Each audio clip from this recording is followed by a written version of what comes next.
Hey, good morning, good morning. How you doing? All right, so this is my book called I Told You I Can Play.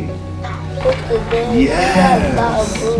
You got a lot of books? Well, keep reading, okay? You know, I always say it's a blessing from God because I was that child who had no confidence in reading and probably had dyslexia back in the day. Talking to a friend on the telephone. They were planning to play a game. I want to play too, Brian said. It was a frustrating experience because in sports, I was athletic. I could do whatever I wanted. Left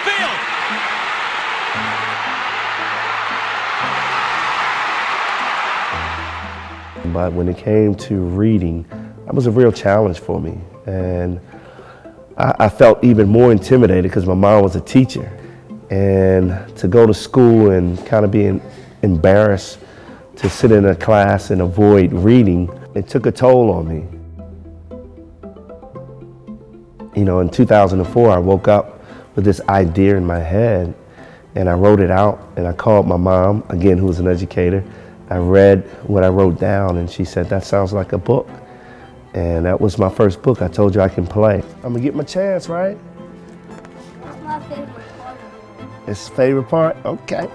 From there, I've written 5 more books, and it was in my heart to start the reading challenge to encourage kids with difficulty reading to stay positive, believe in yourself, and like myself, teach yourself if you have to. If we can encourage and motivate kids, they can be very successful.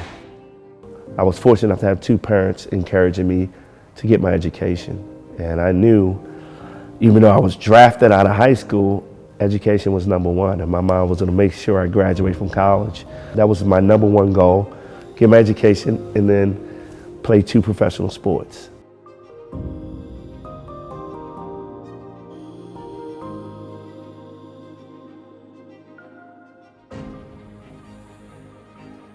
No, we, as parents, we have to continue to keep these kids grounded and understand that you have to read books to be successful. I've been practicing my left hand. That's for all. I learned about my son's dyslexia through his actual Jackson Elementary, and the one teacher is a reading specialist, and she and I kind of identified it.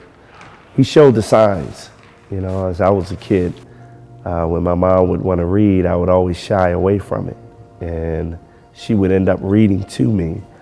And I knew when I would go to my son and try to read to him, he was always kind of, you know, shying away from it, not wanting to do it. And I was like, wow, that's the signs that I had.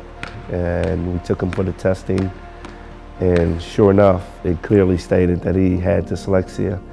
I used to go to a school just for dyslexic people, and it helped me a lot by slowing down the lessons and letting me comprehend everything that was going on. And they focused more like on language arts type things, like typing and cursive and comprehension packets.